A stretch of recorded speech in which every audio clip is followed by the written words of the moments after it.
진부한 직업 정보가 아닌 생생한 현직자들의 목소리가 담긴 직업 이야기. 지금부터 시작합니다. 한잡 합시다.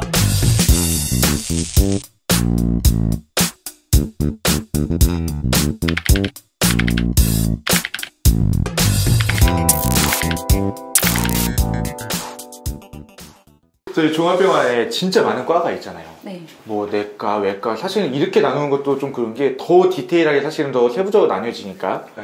어느 쪽이 좀 그나마 네. 좀 괜찮다. 괜찮다? 선호한다. 이게 근데 처음에 신규 간호사 때는 어떤 네. 그런 로망이 있거든요. 신규 그래요? 간호사들 원티드하는 과 1 보면 응급실이 많아요. 뭐? 왠지 왜요? 뭔가 멋있지 않아요? 멋있지만 멋있잖아. 최고 힘들 것 같은데? 최고 힘든데 이상하게 응급실을 원티드하는 애들이 대학교 때 보면 많아요. 그 뭔가 드라마의 영향도 있고 응급 상황에서 그 멋지게 처치하는 그 모습이 멋있는 거예요. 그런데 선호하는 과는 응급실을 선호하는데 막상 와서는 이제 잘못 선택한 걸 아는 거예요. 너무 힘드니까. 그래서 그 응급실에서 와서 그만두는 친구들도 여러 명 봤고 이직률이 높아요. 응급 쪽은 어떤 게 제일 힘들어요, 그러면? 환자가 많을 때, 그렇게 외상 환자가 갑자기 왔을 때, 이런 처음 보는 광경, 그리고 감염에 대해 위험 노출. 예를 들어 병원에 병동에서 일을 하면은 어느 정도 이제 케어가 1차적인 케어가 돼서 올라오는데 예를 들어 그 환자가 에이즈일 수도 있고요, B형 간염 환자일 수도 있는데 응급실에서는 그런 어떤 인포메이션이 하나도 없이 환자를 봐야 되는 거예요. 좀 그러면 좀 불안불안할 수도 그런 있다. 어떤 위험 상황도 도사리고 있고. 순서 정하는 것도 되게 난감할 것 같고요. 네, 그래서 응급실 앞에는 이제 간호사가 한 명이 중증도로 나눠요. 경증 환자, 위급한 환자, 중간 환자 이런 식으로 해서 구역이 다 틀려요. 소생구역 이런 식으로 해서 나눠서 일단 딱 봐서 이제 응급 환자면 바로 응급 소생구역으로 들어가서 응급 처치하고. 좀 외상이 많거나 이러지 않은 쪽을 나중에는 좀 선호를 하게 되나요? 아무래도 그렇지 않을까요? 그래서 저 이런 말 하면 안 되지만 저 있던 병원에서는 재활의학과 발령 만나면 어디 아프니 요양하러 왔니? 이런 얘기 장난으로 했어요. 그러실 수 있을 것 같아요. 현직자분들께서는. 워낙 힘들다 보니까. 근데 또 형평성이 어긋나잖아요. 누구는 그치. 되게 힘든 데에서 5년을 일했어요. 그러면은 또 쉬운과로 좀 빼주고 쉬운과에 있던 사람은 어려운 데로 빼주고 저희 있던 병원에서는 그런 식으로 로테이션 시키려고 좀 했어요. 와, 근데 힘들다. 야, 나는 응급실 1위라는 게 너무 신기했어. 이건 제 개인적인 생각인데 처음에 너무 쉬운과로 발령이 났다가 나중에 내과로 발령이 나면 이미 나는 6년차, 7년차 간호사인데 내가 아는 게 별로 없어요. 그래서 보니까 제 개인적인 생각으로는 처음에는 그래도 신규고 열정이 있으니까 처음엔 힘든데 몇 년 일해봐도 좋지 않을까. 네. 그 몇 년이 두고두고 나의 경력이 되거든요. 그건 진짜 그럴 것 같아. 그때 가서 후배한테 근데 이거 뭐야 물어보기도 좀 맞아요. 애매해지고 그런 상황이 있더라고요. 다음 질문 좀 드려볼게요. 이제 아까 이제 병실에서 담당 간호사 이렇게 말씀해 주셨잖아요. 이 간호사별로 또 직급이 나눠지나요? 일반 간호사는 다 동일했는데 어쨌든 그레이드는 다 있어. 예를 들어 중간 그레이드가 있고 뭐 막내 쪽 그레이드, 위에 그레이드가 있는데 몇 년 이상이 지나면 진급 시험이 있기 때문에 그 진급 시험을 봐서 패스를 하면은 이제 일반 간호사 일을 하지만 연봉이 올라가거든요. 그래서 몇 년 지난 간호사들이 다 그 직급 시험을 보려고 하더라고요. 근데 그 직급 시험도 시험에서 끝나는 거 아니고 시험 보고 면접도 봐야 돼요. 면접 봐야지 직급이 올라가요. 수간호사분들이라고 해서 아까 관리 직군 같은 느낌이잖아요. 그 정도 되시려면 어느 정도 일을 하셔야 되는 거예요? 저희 때 수간호사 선생님들 보면 한 20년 차 이상은 다 되셨거든요. 그럼 그분들 같은 경우에는 일반 간호사 업무를 그러니까 실무에서 의료 관련된 건 하시는 건 아니고 간호사분들 뭐 스케줄이나 뭐 이런 것들 의사들을 상대할 때도 있으시고 검사실 이런 병실의 전반적인 상황을 다 알고 다 듣고 어떤 이벤트가 있어도 그런 거를 다 해결하고 사건 사고가 있으면 다 해결하고 알고 계시고 또 위에 보고도 하시고 이런 관리 업무를 하시죠. 하루에 근무 시간은 얼마 정도 되세요? 보통 교대 근무를 하게 되면 8시간 근무인데 이제 저희 아시다시피 3교대 근무를 하면 데이, 이브닝, 나이트 이래서 오전, 오후, 밤 근무가 있거든요. 근데 오전 근무는 7시부터 3시, 오후는 2시부터 10시 반, 나이트 근무는 밤 10시부터 아침 7시까지예요. 근데 이제 사실 이렇게 계산을 해보면 나이트 근무가 제일 길어요. 이게 병원의 특성상 나이트 근무 자체는 8시간을 넘을 수밖에 없고 또 이제 매 근무 시간마다 인수인계를 간호사들은 하거든요. 인수인계 시간을 하느라고 제가 지금 얘기한 시간보다도 사실은 20-30분 빨리 출근하고 20-30분 늦어져요. 아, 왜냐면은 낮 시간에 있었던 네. 뭐 진료받으신 내용이라든지 네. 이거 전달이 다 돼야 되니까. 네. 근데 밤에 하실 경우에 조금 시간이 좀 길긴 하지만 아무래도 진료에 관련된 거, 네. 의료행위에 대한 거는 또 아주 늦은 밤 시간에는 잘 안 하셔서 네. 좀 그런 부분에서 좀 여유가 좀 있진 않으세요? 대부분의 사람들이 이제 그렇게 생각을 네. 하는데 사실은 간호사들이 밤에 굉장히 많은 일을 해요.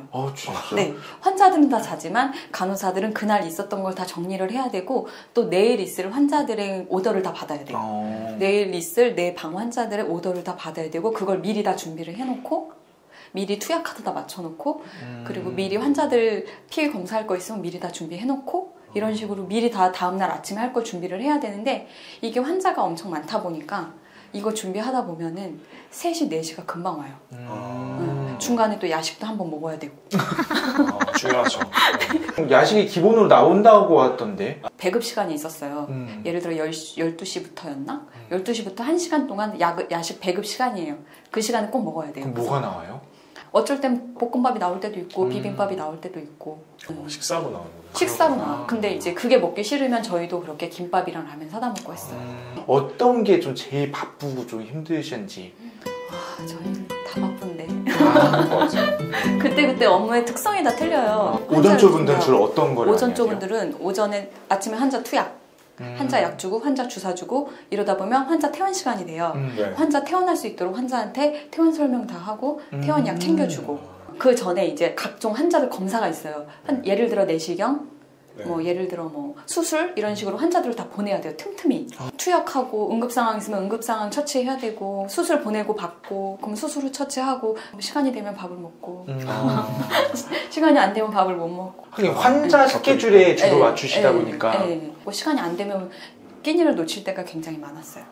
오전 근무보다 오후가 더 바빠요. 왜냐면 오후에 수술이나 검사가 또 막 나오거든요. 그리고 신환들이 입원을 하고 그래서 저희 같은 경우에는 오후번에 1명을 더 줬어요. 더 세분화시켜가지고. 아까 수술실 얘기가 잠깐 나왔는데 네. 수술실에도 같이 보조해주시는 간호사분들이 같이 들어가시잖아요.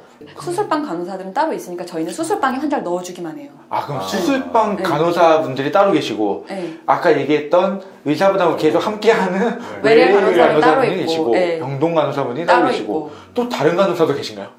검사실 간호사 정도 될까요? 검사실 간호사님. 의사들이 내시경을 할 때 어시스트 하는 분들이 다 간호사분들이거든요.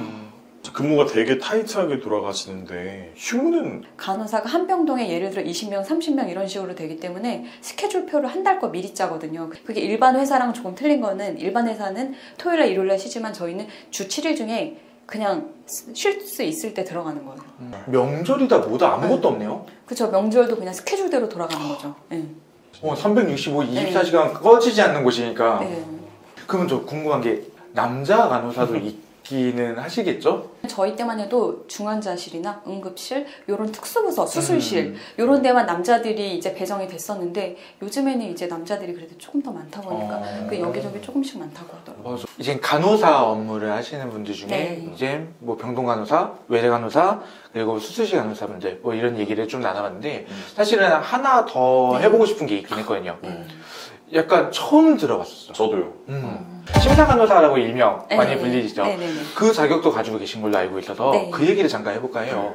제가 2008년도에 이 심사 간호사 자격증을 추가로 땄는데요. 제가 딸 때만 해도 보험심사 간호사 이렇게 해가지고 자격증이 명칭이 그거였어요. 근데 이제 그 후에 보험심사 관리사라는 명칭으로 바뀌었더라고요. 그러면서 응시 자격을 보니까 그 보건의료 관련 학과가 아님에도 이제 관련 실무 경력이 있으면 시험에 응시를 할 수 있도록 바꾸면서 이름을 관리사로 바꾼 것 같아요. 그럼 요즘에는 아예 간호학과에 나오시거나 간호사 면허증이 없으신 분도 하실 수 있는. 근데 이제 그런 분들이 이 관리사를 따려면 관련 실무 경력이 필요하기 때문에 또 사실은 굉장히 좀 어렵긴 하죠. 그러니까 기존의 간호사분들에게는 좀 유리한 직업이네요. 그럼 약간 생소한 사실은 명칭이기 때문에 어떤 업무인지 먼저 좀 설명해 주시면 좋을 것 같아요. 심사 간호사는 저같이 의료기관이나 보험사, 보험 관련 공공기관 이런 데에서 진료비 심사를 하는 간호사를 통틀어서 말하거든요. 근데 저 같은 경우는 의료기관 진료비 심사팀에서 환자분 진료비 내역 심사를 하고 있어요. 좀 간단하게 말하면 진료비에서 보험금으로 얼마 정도 제해줄 수 있나 이런 부분을 심사해주는. 그렇죠. 간단히 얘기하면 이제 환자분이 입원을 하면 검사나 처치나 투약이 되게 되는데 거기 중에 환자 부담금이 있잖아요. 그럼 환자가 내는 거고 그다음에 공단 부담금이 있어요. 저희가 이제 의무적으로 건강보험에 가입이 되어 있기 때문에 그 보험 그 비용에 대해서 우리가 청구를 하는 업무를 봐요. 왜 갑자기 이쪽으로 바꾸시게 된 거예요? 임상 간호사로 7년간 근무를 하면서 아무래도 3교대가 저는 제일 힘들었던 것 같아요. 잠을 못 자고 출근하는 경우가 좀 많았어요. 그러다 보니까 이제 다른 직업을 좀 찾아봐야지 하고 생각을 하다가 이제 이걸 알게 돼서 이제 자격증을 따고 이직을 하게 됐죠. 그럼 그쪽은 약간 근무 시간이 좀 딱 정확하게, 딱 명확하게 있는 그런 느낌인가 봐요? 네, 일반 그 회사원이랑 동일해요. 8시간 근무를 하는데 교대 근무를 하지 않는 상근 간호사라서 저희 회사 같은 경우에는 8시 반부터 5시 반까지 근무를 하고 있어요. 그러면은 심사 간호사를 따로 준비를 하셔야 되기 때문에 시험을 따로 또 보시잖아요. 그럼 어떤 과목들을 좀 보세요? 법에 대한 내용을 배워요. 그래서 정말 내용이 헬이라고 저희가 얘기를 하거든요. 제가 이제 너무 저도 공부를 한 지 오래돼서 또 적어왔는데 보건의료 관계 법규, 보험심사 관리학 개론, 관리학 실무 총론, 그리고 실습까지 해가지고 이렇게 시험을 봐요. 100점 만점이에요 총. 근데 이 꽈락은 따로 없고 이것도 60점 이상이면 합격인데 이거는 합격률이 최근에 많이 낮아졌다고 하더라고요. 어느 정도가 돼요? 제가 알기로는 한 5, 60%? 이거 시험 자주 있어요? 1년에 한두 번. 한 번 있을 때도 있고 자주 있으면 2번. 따로 뭐 인원이 딱 정해져 있는 건 아니고 시험 기준만 넘으면은 자격이 나오는. 그럼 각 병원마다 이 업무를 하시는 분들이 많이 계신가요? 저희 사무실 같은 경우에는 팀장님 포함해서 17분 계시고요. 모 대형 병원은 제가 알기로 한 5, 60명까지 있다고 들은 적이 있는데 보지는 않아서 모르겠어요. 근데 그만큼 많대요. 그럼 그 모든 환자에 대한 걸 청구를 다 하는 거잖아요? 그렇죠. 입원 외래 환자들을 다 이제 저희가 모아가지고 청구를 하는 업무를 하는 거죠. 그럼 궁금한 게 간호사로 업무를 하시던 분은 그 해당 병원의 심사 간호사로 들어가게 되는 건가요? 만약에 원내 공채를 하게 되면 원내에서 뽑히는 경우도 있고 보통은 심사 간호사들은 다 임상 경력을 요구해요. 왜냐하면 의무 기록을 볼 줄을 알아야 되기 때문에 임상 경력 없이는 심사 간호사가 되기는 힘들어서 응시 자격 자체에도 임상 경력 몇 년 우대 이런 사람이 와요. 그럴 때는 이제 경력자를 위주로 뽑죠. 외부 공채 하게 되면.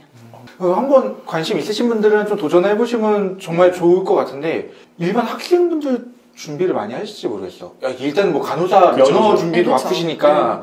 간호 학생들이 준비하기에는 이제 너무 먼 얘기고 간호 학생들은 당장 임상을 먼저 쌓아야 되는 게 맞거든요. 맞아.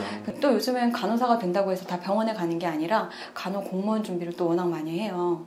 그리고 공기업이랑 그래서 그런 거 때문에 관련 자격증이랑 영어 관련 점수랑 한국사 자격증을 또 그렇게 요즘 공부를 하더라고요. 간호공무원은 뭐 보건소나 이런 데에 계신 분들? 네, 맞아요. 보건소 간호사. 공기업은 뭐예요? 건강보험공단, 심사평가원. 병원에서 간호사 활동하시다가 뭐 여러 가지 상황에 의해서 뭐 공기업이나 뭐 공무원이나 이런 걸 준비하시는 분들은 어떻게 보면 요거를 좀 필수적으로 좀 준비하시면 준비를 하시면 시간 될 때 그러면 나중에 일부러 시간 내서 준비하지 않아도 되니까 좋을 것 같아요. 이제부터 비니가 좋아하는 그 얘기. 급여 얘기를 좀 빼놓지 못할 것 같아요. 먼저 간호사의 초봉은 평균 정도로 얼마 정도?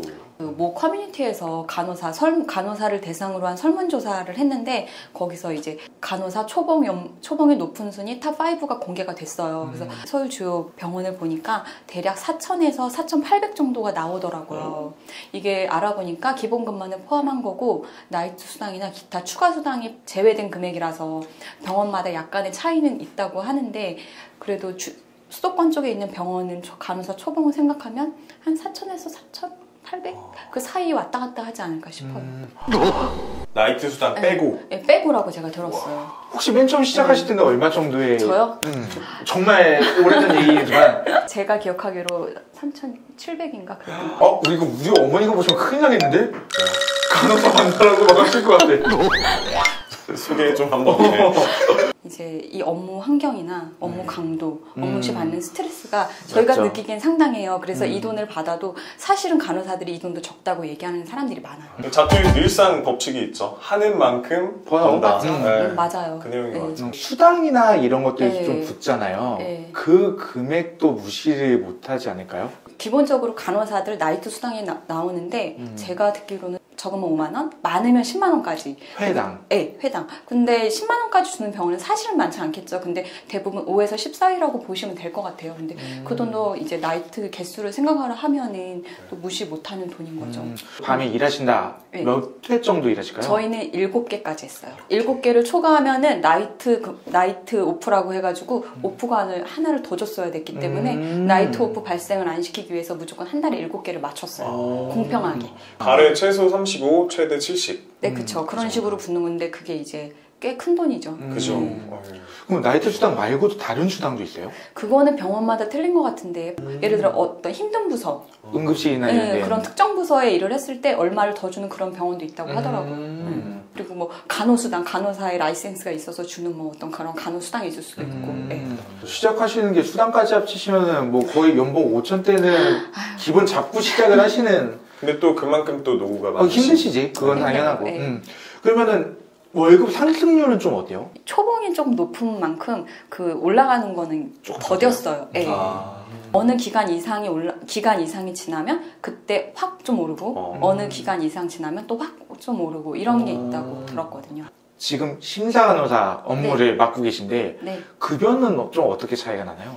저희는 딱 그냥 그 나이트 수당이 빠져요. 아무래도 교대 근무 안 하니까. 그래서 많게는 한 4, 적게는 한 30? 그리고 많게는 한 4, 50까지도 월급이 적어진다고 들은 것 같아요. 아, 그러면 네. 일반 간호사분들하고 거의 연봉은 거의 같은 네, 수준으로 같은 가는데 테이블로 가는데 수당만 못 받아가시는구나. 네. 나이트 근무가 없으시니까. 몸이냐 돈이냐인데 어렵다. 그러니까 제가 얘기하고 싶은 거는 이제 간호사들이 일할 수 있는 범위가 되게 많은데 임상 간호사도 이제 정말 간호의 꽃이라고 하지만 그게 몸에 맞으면 정말 좋지만 그게 몸에 맞지 않거나 다른 일이 있을 수 있다라는 걸 좀 알고 공부를 하면 좋지 네. 않을까. 저처럼 심사 간호사도 있고 또 공기업도 있고 간호 공무원, 해외 간호사, 뭐 보건교사, 사업장 간호사 할 수 있는 게 굉장히 많거든요. 근데 이런 거에 대한 정보가 부족하니까 애들이 병원 간호사가 다인 줄 알고 공부하는 애들도 많더라고요. 그러면 이제 간호사분들의 복지에 대해서 좀 여쭤보고 싶은데 네. 뭐 일반적으로 대학병원에서 주는 복지, 뭐 개개인마다 회사마다 네. 좀 다르겠지만 어떤 것들이 좀 있을까요? 회사마다 틀리겠지만 기숙사가 제공되는 병원이 있어요. 근데 이것도 기간이 있다고 하더라고요. 신규 간호사 하면서 뭐 2년까지 뭐 이런 식으로. 그리고 관리비가 내는 경우, 월 얼마 내는 경우 이런 식으로 다 병원마다 틀린데 사실은 또 이 기숙사가 있어도 들어가는 경우가 그렇게 많지는 않다고 제가 싫을 것 들었어요. 같아. 기숙사는 왠지 그냥 살기가 싫잖아. 그죠. 제 개인적인 생각으로는 집에서까지 선배 눈치를 보고 싶지는 않을 것 아유, 같아요. 최악이야. 네. 그리고 그런 기숙사가 어쨌든 복지에 있고 원내 어린이집, 자녀 학비 지원 이런 식으로 공통적으로 가져가는 거는 다 가져가는 것 같아요. 네. 물론 있는 곳도 있는 것도 있고 있고 없는 것도 없기도 있고. 하지만 네. 그죠. 그리고 병원비 같은 거 할인받거나 이런 네. 것들은 제가 먼저 있었던 병원에는 본인이랑 그다음에 직계가족까지 해서 50%까지 할인이 됐거든요. 근데 지금 다니는 병원은 이제 저 본인은 다 되지만 직계가족은 30%까지 할인을 해주더라고요. 그래서 이것도 병원마다 다 틀린 것 같아요. 건강검진 뭐 이런 거. 기본이 해야 되는 거 아니야? 환자가 많을 때가 있어요. 그럴 때를 피해서 비수기 때 직원을 대상으로 할인 이벤트가 가끔 나와요. 근데 병원이니까 얼마나 잘해주겠어. 전문이잖아요. 직계가족이 만약에 입원을 했다 할 네. 경우 조금 더 세심하게 봐주고 또 신경 써주는 게 있는 것 같아요. 좀 싫어하는 선배의 가족이 와 있을 때는 조금 그거 너무 심한 아니야? 거. 그분은 문제야. 내가 좀 평상시에 후배한테 못했다 싶으면 다른 병원 가는 걸로. 그게 낫지. 다음 질문 좀 이제 또 이어서 진행해 볼 텐데 간호사일 때 애로사항이라고 하면 좀 어떤 게 있었나요? 일이 너무 많아서 밥을 못 먹고 화장실을 제때 못 가고 일을 할 때가 많았어요. 그래서 진짜로 방광염 걸리는 간호사도 많이 봤고요. 그리고 간호사다 보니까 아무래도 오버타임을 할 때가 있어요. 응급실은 이제 퇴근 시점에 갑자기 환자가 위급 환자가 오거나 아니면 단체 교통사고 환자들이 몰려올 때가 있어요. 실제로. 그러면 그때는 이제 어쩔 수가 없어요. 왜냐면 그 환자들이 눈앞에 뻔히 눈앞에 보면서 보고. 아니 난 퇴근 시간이니까 갈래가 안 되지. 안 되는 거예요. 어쩔 수 없이 그렇게 근데 밥도 못 먹고 나는 이미 체력은 바닥났는데 일은 계속 해야 되고 이렇게 일이 많다 보니까 저는 이런 일이 제일 힘들었던 것 같고 그래서 진짜 간호사들이 체력이 제일 중요한 것 같아요. 맞아. 그리고 어떻게 보면 의료인이신데 네. 한편으로는 서비스직이기도 한 것 같아요. 그 날카로워져 있는 거를 좀 다독여주시거나 좀 진정시키시는 분도 있고. 그럼 이제 간호사는 여기까지 좀 살펴봤고 이제 심사간호사로서의 애로사항. 건강보험 정책이 바뀔 때마다 이 심사하는 기준이 계속 틀려져요. 맞아. 보건복지부 고시라 그래가지고 법이 계속 새로 나오거든요. 그럴 때마다 우리는 그거를 심사에 적용을 해서 그 틀린 고시대로 환자한테 진료비 심사를 해야 돼요. 그러다 보니까 계속 공부를 같이 해야 되거든요. 계속 공부하시는 거 진짜 네. 힘들겠다. 그래서 이제 전반적으로 스트레스가 심하죠. 지금 애로사항이 그분이랑 똑같아요. 세무사? 네. 나라에서 관련된 거 뭔가 지침 내려오는 네. 거를 행하는 곳은 맞아. 다 그런 것 같아요. 너무 자주 바뀌니까. 네, 맞아요. 남들 쉴 때 일하고 남들 그거요. 일할 때도 일하고. 명절이 없고. 왜 우리 직업은 다 365, 24시간 돌아가는 게 많지? 요즘 들어 되게 많아요. 그런 직업들이 좀 많아지는 것 같아요. 이제 거의 끝으로 다가가고 있는데 마지막으로 그래도 간호사를 준비하시는 분들에게 좀 미리 좀 선별해서 해주고 싶은 그런 마음가짐. 기계를 고치다가 실수하면 저희가 부품을 갈아 끼운다든지 다시 고칠 수 있잖아요. 근데 저희는 환자의 생명을 다루는 간호사이기 때문에 한 번 실수를 하면은 돌이킬 수 없는 상황이 올 수 있기 때문에 항상 환자한테 꼼꼼하고 세심하고 정확하게 환자를 대해야 될 것 같고 또 이제 환자를 내 가족처럼 사랑하는 마음을 가지고 간호사가 되었으면 좋겠습니다. 뭔가 책임감 갖고 그렇게 매사 해주시고. 신중하게 그런 사명감을 가지고 오셔야 되지 않을까. 그러네요. 네. 또 귀한 시간 하시고 오셔서 오셨는데 뭐 무슨 말 하고 싶어요? 지금 오시니까 그러고 머리가 너무 복잡해 지금. 거의 다 왔는데. 그거 오시고 문 닫고 가셔야 될 것 같거든요 이제. 이거 오래 하니까 약간 멘탈이 떨어지는 것 같아요. 네, 집중력이 흐려져요. 맞아요. 지금. 제가 빨리 문을 닫아야 되는데 한번 브레인스토밍 해봐요. 네. 여기서 이제? 갈게요. 네. 오늘 또 이렇게 또 귀한 시간 내주셔서 감사하고 아무래도 좀 그런 생각이 들었어요. 되게 올림픽 대회에 나가는 선수와 같다. 피와 땀을 흘리면서 준비해주시고 면허증도 따시고 하다가 이제 진정한 현업무에서 매 순간도 긴장을 놓치어서는 안 되는 선수들과 같은 게 이 간호사라는 직업이 되지 않을까 라는 생각이 마지막 곡 한자 갑시다.